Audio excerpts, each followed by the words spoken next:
Como siempre, los martes aquí, hablando de temas de ciudad con nosotros. Martín, bienvenido. Querido Ramón, gusto como siempre estar por estos lados y hablar de un tema tan clave, la movilidad, que dicho sea de paso, está bien movido el tema. Estamos viendo que finalmente, claro, esto que nace, ¿no es cierto?, de esta necesidad del intercambio de bienes, ¿no es cierto?, de la movilidad de las personas, de los bienes dentro de la ciudad. Y que hoy día hay un cambio no solamente en la irrupción de nuevos medios de transporte, vemos por ejemplo una irrupción muy fuerte de teleféricos y ascensores en distintas ciudades de Chile. Vemos también conflictos que están pasando con algunos nuevos medios de transporte, por ejemplo con los scooters eléctricos y la discusión dónde vienen a estar y la velocidad máxima, sí, qué sé yo.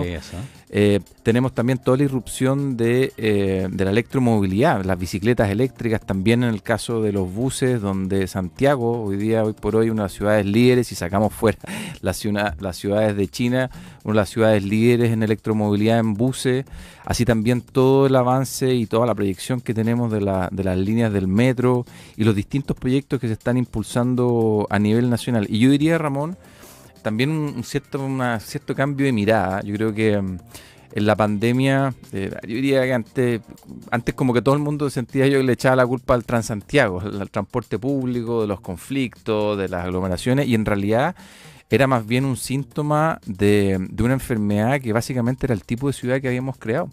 Y en la pandemia también nos dimos cuenta con estos permisos, ¿no es cierto?, que teníamos cierta cantidad de tiempo, lo lejanos que era para muchas personas la cantidad de servicios. Entonces, creo que ha habido mayor reflexión, Ramón, sobre lo relevante que no solamente avanzar en el transporte, que finalmente es el medio de nuevo, si entendemos hasta las necesidades de intercambio, pero si esas necesidades de intercambio las llevamos más cerca a las personas, las llevamos más cerca para que hayan servicios cerca, finalmente hacemos una ciudad que sea mucho más integral. Estas cifras de este diagnóstico son bien interesantes.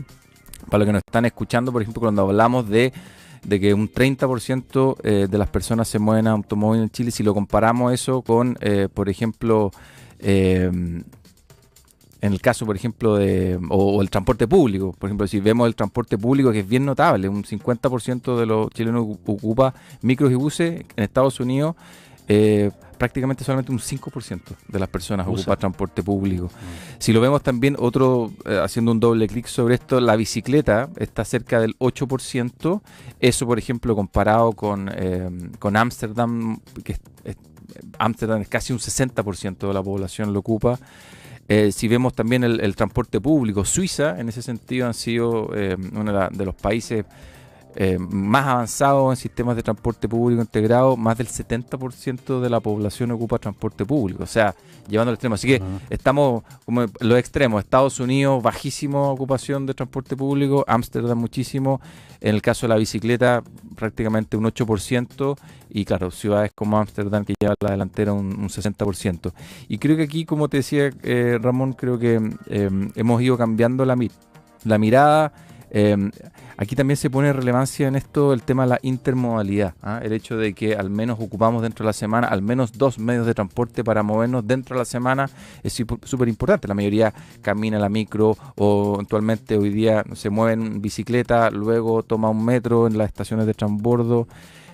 Así que yo creo que también con los anuncios de las nuevas líneas del metro, como comentamos, la electromovilidad, valga redundancia, vamos a tener movimiento constantemente en los próximos años, la forma como nos estamos moviendo dentro de la ciudad.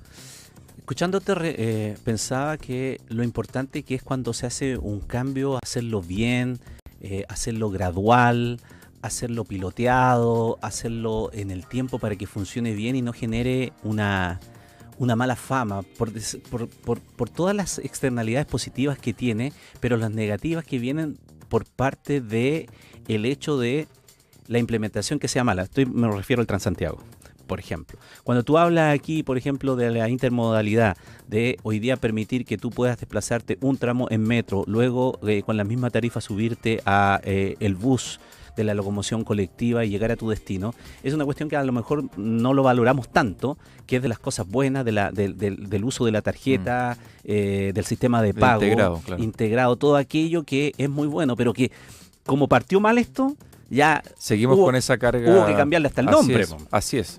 Y piensa tú lo que va a pasar ahora, Ramón, por ejemplo, en el caso de Santiago, con el nuevo teleférico que va a unir Providencia con Huechuraba, que va a significar una disminución no solamente en los tiempos, sino que la cantidad de viajes de gente que hoy día se desplaza hacia ese sector producto de las necesidades del trabajo, y eso también va a ser en forma integrada. Los proyectos, por ejemplo, en Talcahuano también con respecto a un nuevo teleférico, Iquique Alto Hospicio, mismo Puerto Montt, donde ahí hay una combinación entre proyectos de teleférico que se quieren hacer y también de ascensor. O sea, realmente un cambio muy importante, y concuerdo plenamente contigo, Ramón, porque así como están las noticias de lo que queremos avanzar, también las noticias también de Valparaíso, que también año a año se repite la cantidad de ascensores que existen, sí, que no tienen buena mantención.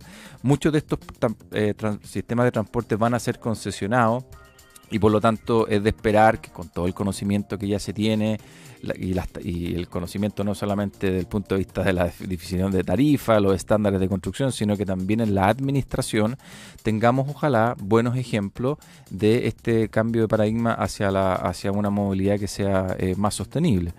Así que efectivamente es de esperar que estos cambios sean a paso firme, digamos.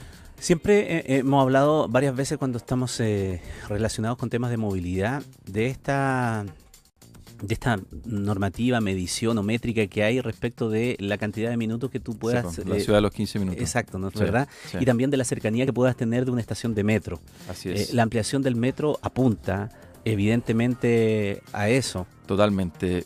Piensa tú, Ramón, o sea, de hecho es bien interesante. Hace poco salió un estudio que sacó déficit cero en la línea 8 del potencial habitacional también, cuando estos sistemas de transporte también se planifican en relación a otro tipo de necesidades, por ejemplo la demanda habitacional. O sea, qué importante sería que asociado a estas nuevas líneas también eso vaya acompañado de una mirada también, de una densificación equilibrada, de manera tal que ojalá podamos que las nuevas soluciones habitacionales que estemos entregando puedan estar, ojalá, donde sean lugares con muy buena accesibilidad desde el punto de vista de la movilidad y obviamente también con buenos servicios. O sea, solamente en la línea 8 el cálculo que han hecho es que podríamos hablar de cerca de 22.000 viviendas que podrían ubicarse ahí del potencial habitacional, y así podríamos hablar, ¿no es cierto?, de las nuevas líneas 7, 8, 9, todas las nuevas estaciones que se están haciendo en los más de 225 kilómetros que se esperan a tener de las líneas del metro, que van a ser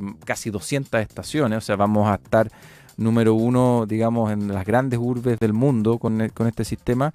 Es de esperar que eso también se pense asociado también a nuestro déficit también de vivienda. Porque aquí, como hemos conversado tantas veces, Ramón, esto no es solamente un déficit de vivienda, sino que es un déficit de ciudad. Y qué mejor que en vez de hacer que las familias estén desplazadas hacia afuera de la ciudad, también esté integrada. Y por eso uno entiende, por ejemplo, lo que ha hecho la alcaldesa ahí de La Pintana, que ha insistido tanto con que llegue el metro a La Pintana, y es una de las buenas noticias que tienen esta ampliación de las líneas de metro. Oye, se me venía a la mente también, no sé si habrá algún estudio al respecto, si tú tienes conocimiento, ¿no?, de evaluaciones que haya respecto de las vías exclusivas para la locomoción colectiva.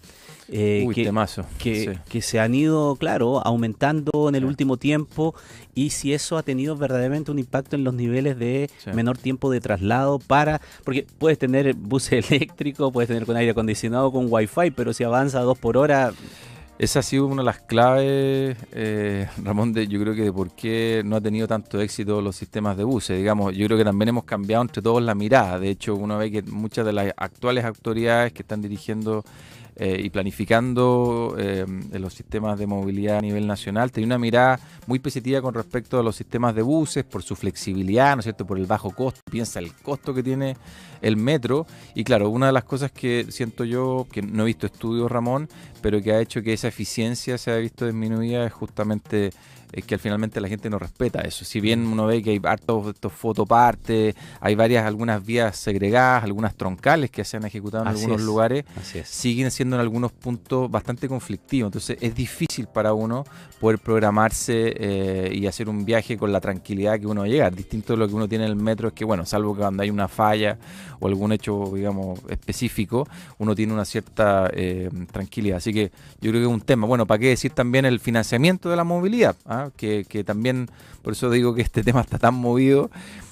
por el tema de la evasión también que se ha generado con el sistema de transporte, ¿no es cierto? Y de los sistemas de buses. Un dolor de cabeza. Un dolor de cabeza tremendo. También uno lo ve en el metro día a día, la cantidad de gente que se pasa los torniquetes. Seguimos sobre que no el 30% paga, lejos. sigue siendo un tremendo dolor de cabeza para las autoridades. Entonces, claro, queremos más sistemas de transporte, que sea sustentable, que atienda a todos lados, pero ahí tenemos que todos contribuir. Pues, y una forma súper concreta de hacerlo es justamente pagando nuestro pasaje.